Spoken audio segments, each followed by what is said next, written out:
Okay, we're going to start off.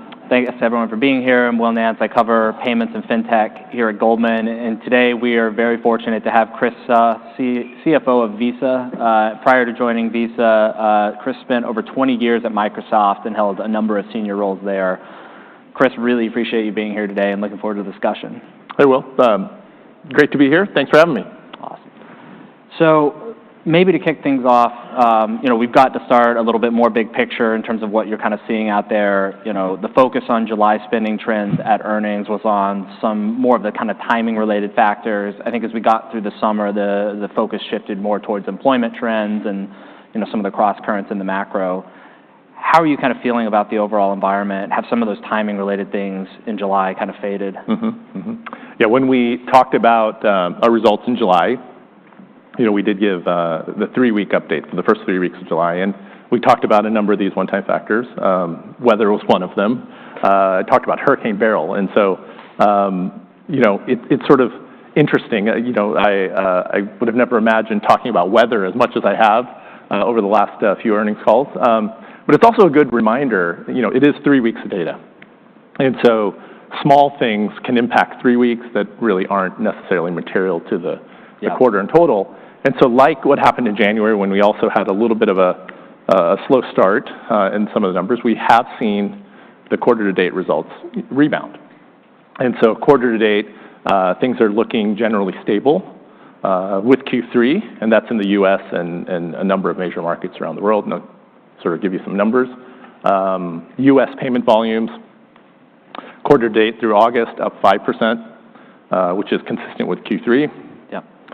Cross-border, excluding intra-Europe in total, up 13% quarter-to-date, which is exactly in line with the expectation that we had for Q4. And within that, also consistent trends where you see card not present, excluding travel, growth outpacing cross-border travel. Again, consistent with a number of the trends that we've been talking about in Q3. And then finally, processed transactions growth through the end of August, also up 10%, consistent with Q3. So we'll see. Let's see how September finishes out. We got a few weeks left, and then we'll share lots of details with you in our earnings call. That's great. Great to hear the consistency. Great to hear about the rebound. I wanted to maybe dig in on some more recent trends in the U.S. So the Fed is on the verge of cutting rates. The narrative has been that they need to respond more swiftly now to what appears to be some mild softening in employment trends, potential stresses on the low-income consumer. When you look at things like the weakness in ticket sizes, lower consumer confidence, what do those things say about how the consumer is dealing with the economic backdrop? There's a lot to process. We're not economists, and so like you, we sort of try to digest all the, there's interest rates, will they, won't they, inflation data, jobs data, as you pointed out, lots going on, and we try to process all that, take that into account as we reason over our data. And that's the important thing. At the end of the day, we have access to an incredible, breadth of data, and we are data-driven. And so, when we look at our data, the thing that we said, the thing I just said, and the thing that we've really said through the course of the year is that underlying trends have been stable, which is another way of saying consumer has been held up remarkably well. And in some context, take all the things that we just talked about, employment uncertainty, things that the average consumer has had to deal with, probably rising loan payments, the price of groceries, all these things. And so in that context, I would almost say the consumer has been remarkably resilient. And so, we sort of take that all into account, and we feel pretty good about where we see consumer health in general. And like I said, we'll see how it plays out for the rest of the year, but we feel pretty good. The consumer has been able to withstand a lot. Yeah, makes sense.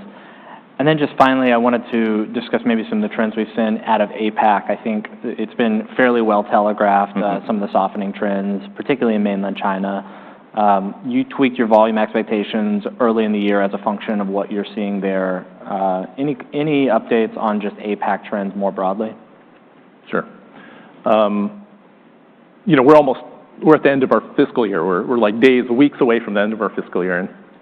And so, one of the things I've done is kind of take stock of how the business came in relative to the expectations when we first spoke to what we thought was going to happen this year in trends, including Asia.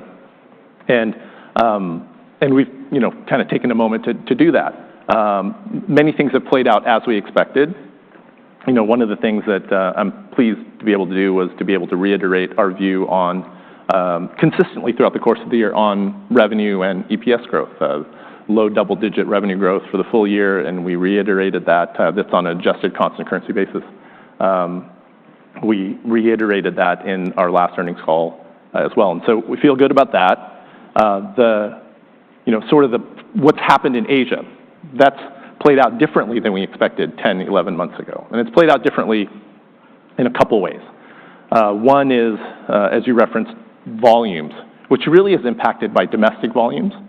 It's impacted by domestic volumes mainly in mainland China. It's been a factor of macroeconomic conditions that we've seen there. You can kind of see it in the numbers. Payment volumes in AP in the third quarter were almost flat year over year, just less than half a point of growth year over year. And that was down sequentially from Q2. But also the impact of China, you can kind of gauge because ex-China, it was flat from Q2 to Q3.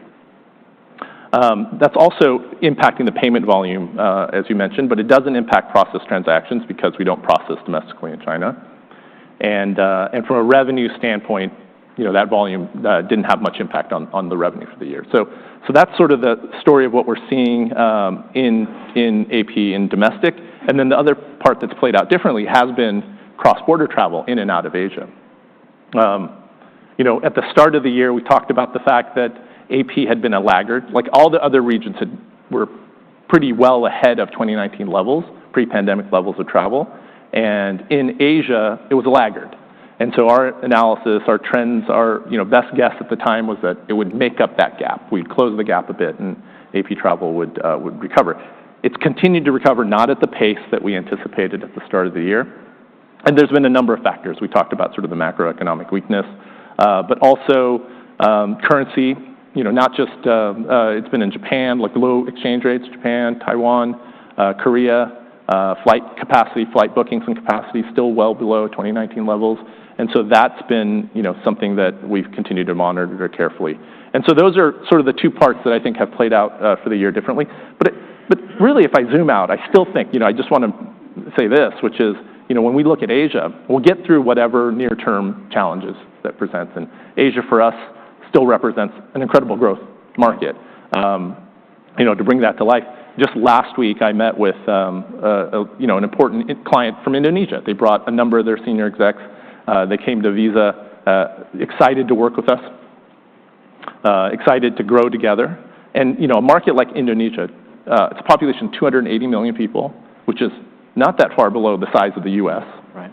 It has, their PC is predominantly in cash, and they have a growing affluent class that's rapidly growing. And so, when you look at markets like that, and there's many such examples around the world, we're incredibly optimistic that Asia will continue to be a great growth story for us. Great. So maybe let's zoom out a bit from some of the recent trends. There's been a cyclical versus secular debate going on in the payments industry around U.S. spending growth, and specifically U.S. carded growth, notably at a time when there's been a lot of normalization in spending patterns in the wake of COVID, in the wake of elevated inflation. What do you think is the growth algorithm for U.S. card spend going forward, and where do you see the greatest opportunity for carded penetration to increase? Yeah. Listen, if I zoom back a little bit and just start with how I think about the U.S., where the U.S. has come over the last few decades, it's incredible. The modernization of payments, and I think it's kind of important to start with that perspective. The consumer convenience, the simplification, the ease of use, and that's really advanced digital payments throughout. It wasn't that long ago that cash was king. It wasn't that long ago that using a card for everyday transactions was not the preferred way. And I think you all know the feeling today, like if you're standing behind someone in a checkout line and they're like reaching into the wallet to bring cash out, that's not, you're not loving that experience, right?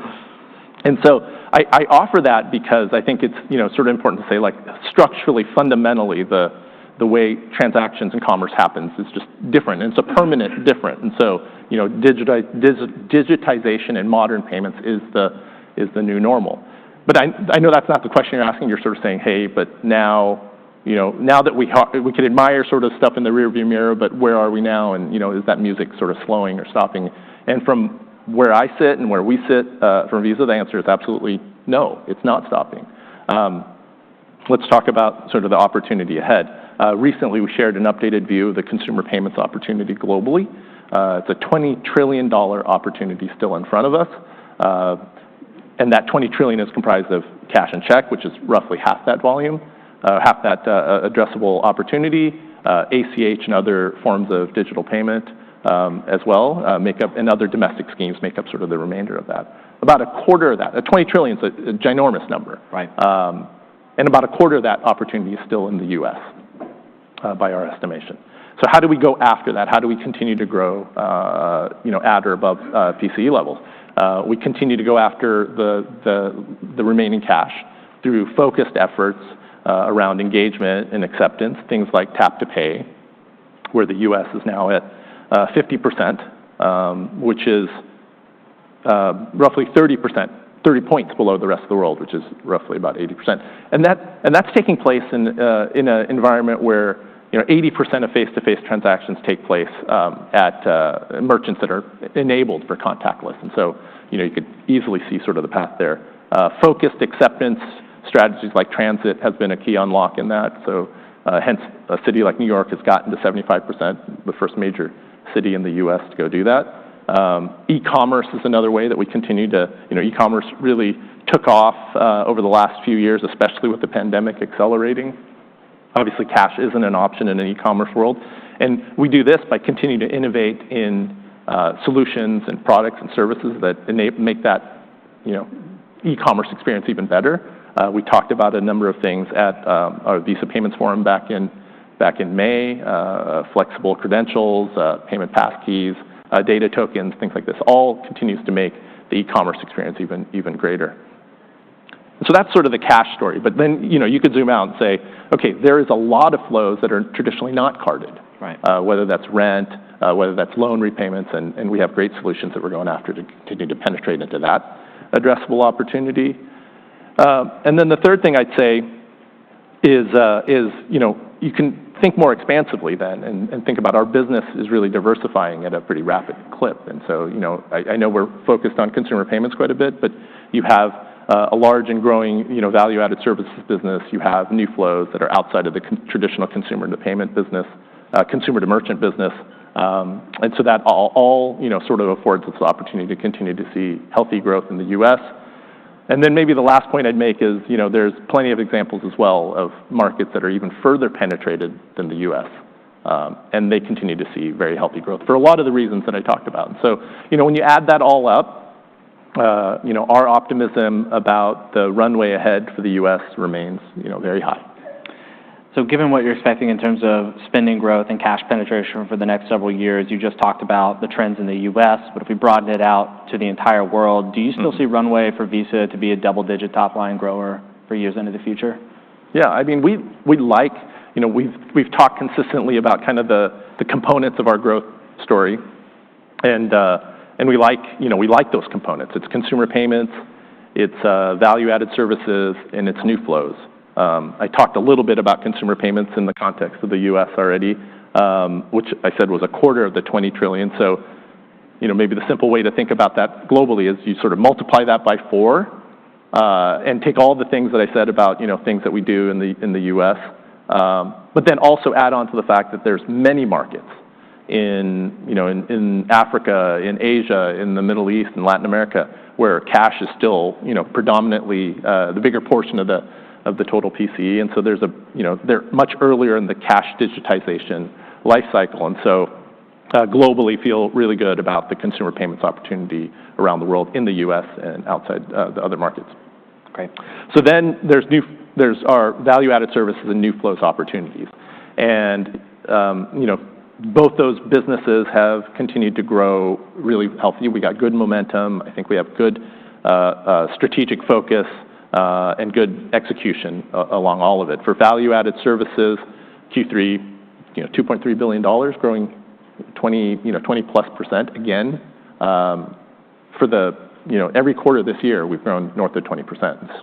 And so there's durable, consistent growth, and a business that's, at $2.2 billion was 25% of our business in Q3. So we feel really good about that. We grow that business in a way that helps our clients be successful, helps our clients protect their business, and when they do that, and when we do that well, it creates a tailwind for the whole ecosystem, which then in turn is good for Visa as well.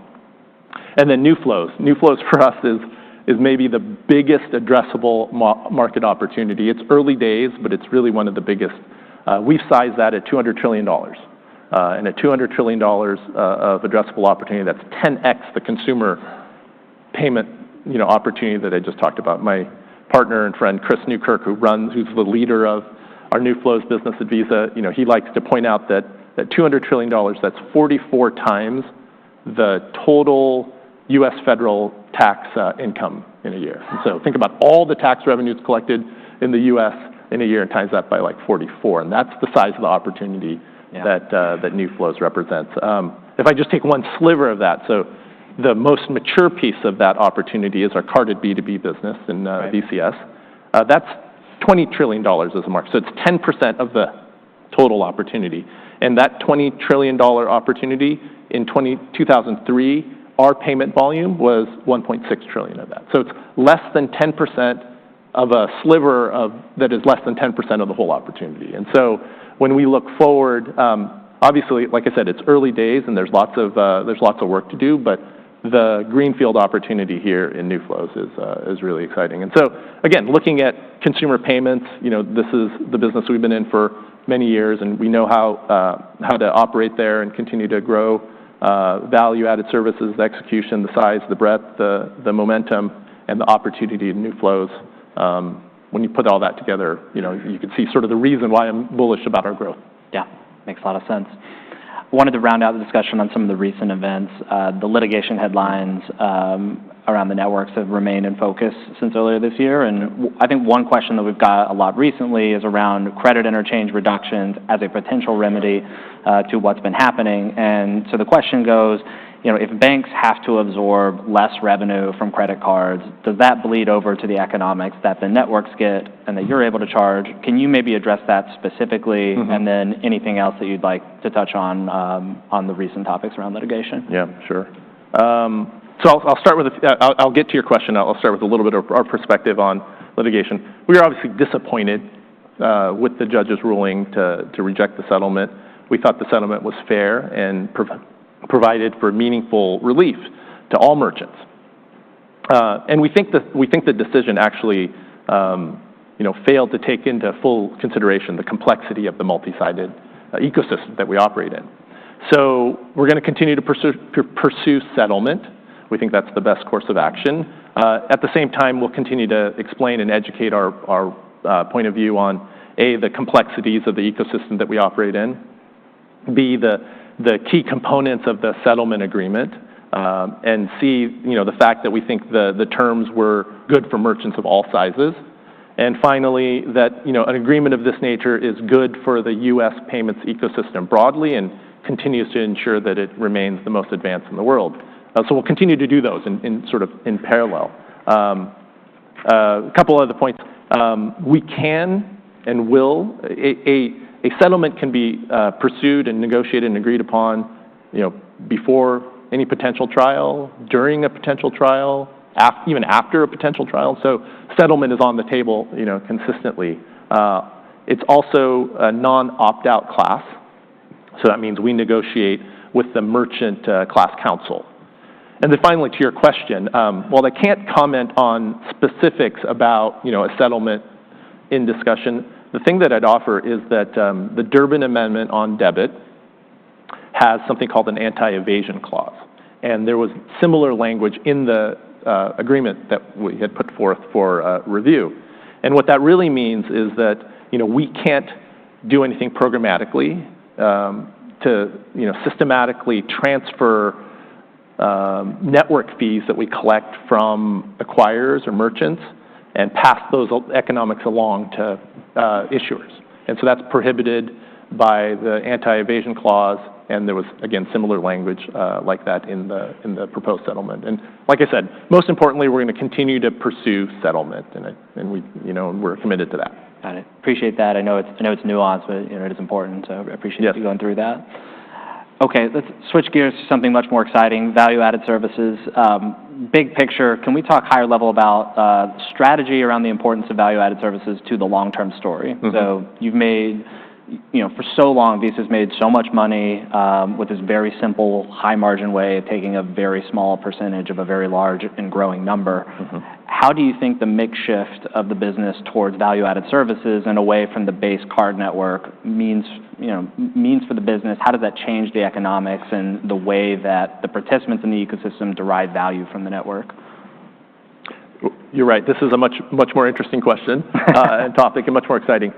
It has been, one of the bright spots in our company's performance and results. I talked about the momentum and the strategy. I mean, why it's so strategically important for us is, when we do a good job of providing value to our clients through innovative products and services, it really deepens and strengthens those client engagements, and it helps them grow and protect their business.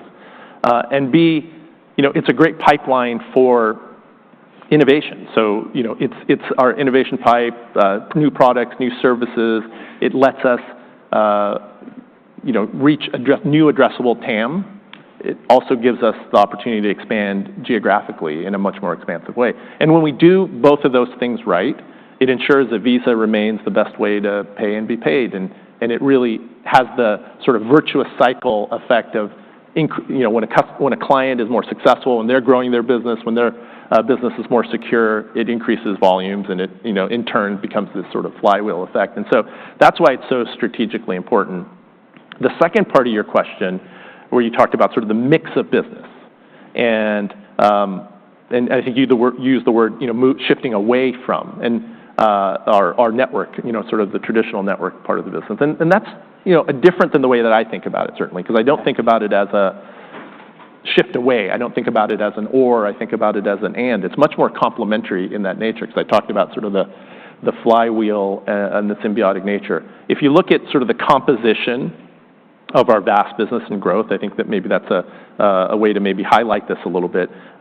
Today, the composition of VAS revenue, the most significant contributor to VAS revenue is our VAS services, or value-added services that we provision on top of Visa transactions.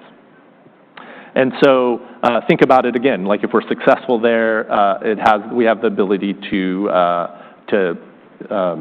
improve the whole ecosystem and ensure that Visa continues to do that. A couple of examples, like we do that with something in a traditional sense, like something called Visa Deep Authorization, which is our AI-powered risk scoring tool for service for card-not-present transactions. That looks a lot like a traditional sort of network product.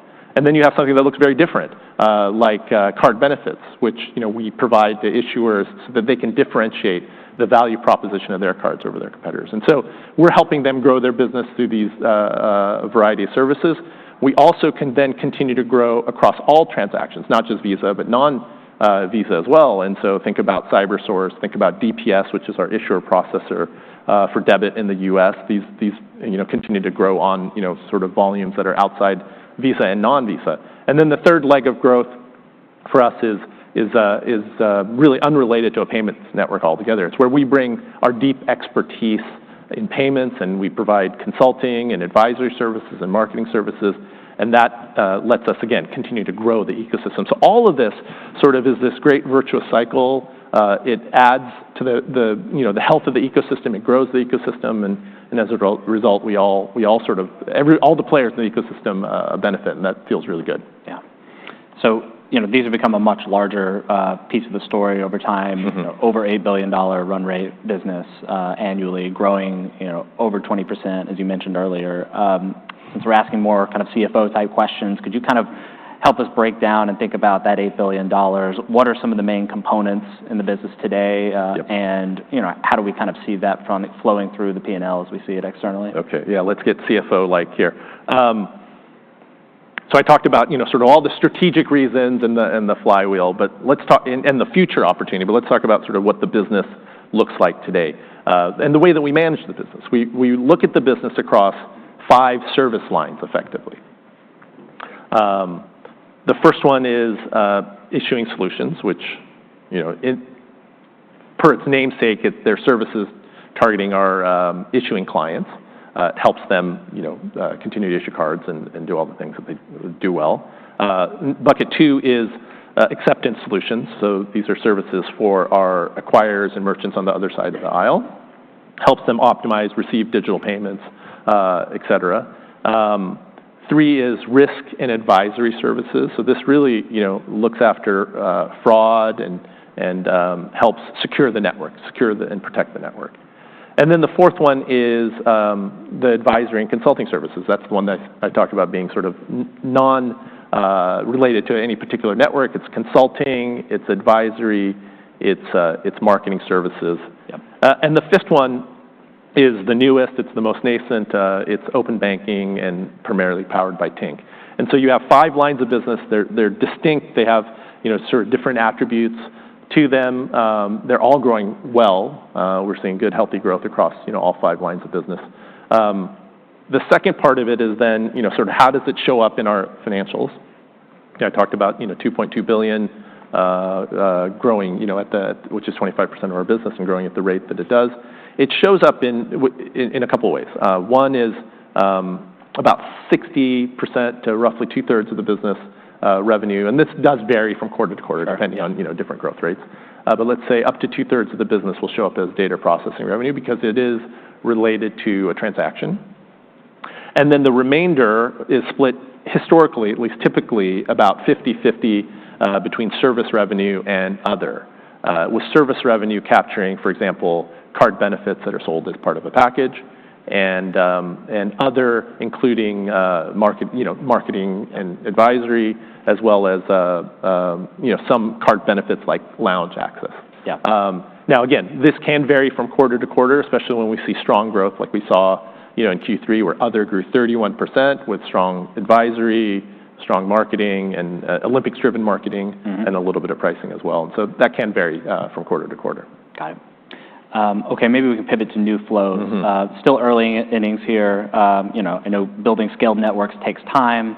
What are the largest opportunities that you are focused on, and what are some of the biggest challenges that you face in kind of adding non-traditional payment flows to the networks? Yeah, it is early days. I like the way that early innings. I like the way they said that. But we're very optimistic about the opportunity here. I talked about the very significant addressable opportunity, the $200 trillion. And by early days, like the example I gave, the 10% of the 10% means the vast majority of that $200 trillion is still in front of us, which is great. But the second part that gives me confidence is that there are real legitimate, this isn't just sort of a theoretical exercise. There are real pain points and real problems to be solved.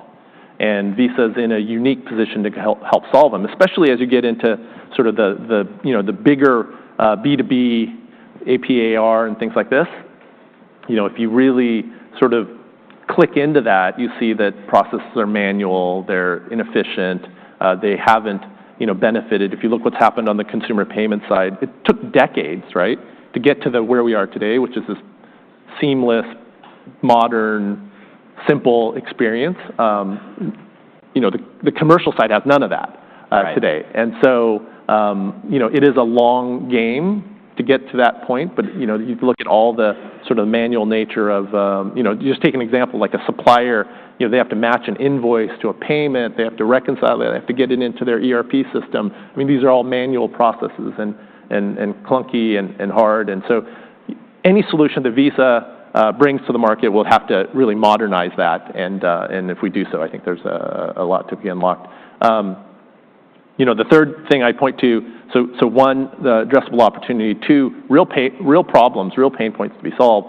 And 3, we do have great product market fit already. And we continue to innovate to grow that. You take our VCS business. I talked about, sort of the $1.6 trillion in commercial carded business. And I'll use that example because it's it tends to be the most developed today. In one aspect, it looks like, the motions look a lot like consumer payments. We grow credentials, we work on growing acceptance, and we work on growing usage and engagement. So that kind of feels like a parallel. But we have to do things for commercial customers in a different way, right? Growing issuance, for example, where there's a different product that serves a need. And in this case, the example I'll use is virtual cards. And so virtual cards is a very useful tool, and it's very useful for commercial clients because it does a bunch of things. It's more secure. It's a single-use scenario, and so you could issue that virtual card to an employee. They could use it for a single purpose, and then can't be reused again. Very secure. It can be tailored. It can be customized. There's a lot of control, so you can set a spending limit. You can set it to a type of transaction. There's working capital benefits. There's flexibility in how and when you pay. It works on cross-border, and so there's all these sort of great virtual card. We have tools that enable our issuing clients to be able to issue virtual cards. And then on the other side, for a supplier, for merchant, there's Visa AR Manager that lets you automate the acceptance of virtual cards. So you can really complete the scenario end to end, and that's the way that you go about solving these things. Maybe the last thing I'll point to is that it's execution. It's all this will tap into the power of Visa, our scale, our distribution, the power of our network, our trust, our brand. All that, when you put it together, is a really exciting opportunity for us. Got it. So we're about 4 years post the start of the pandemic. I think investors are still weighing the cadence of sort of post-COVID cross-border normalization in particular. I think normalization of travel has been in focus. With the business running at sort of mid-teens, you just gave us an update of where you're running so far in the third quarter. How are you thinking about the trajectory of cross-border volume growth going forward and the mix between e-commerce and travel?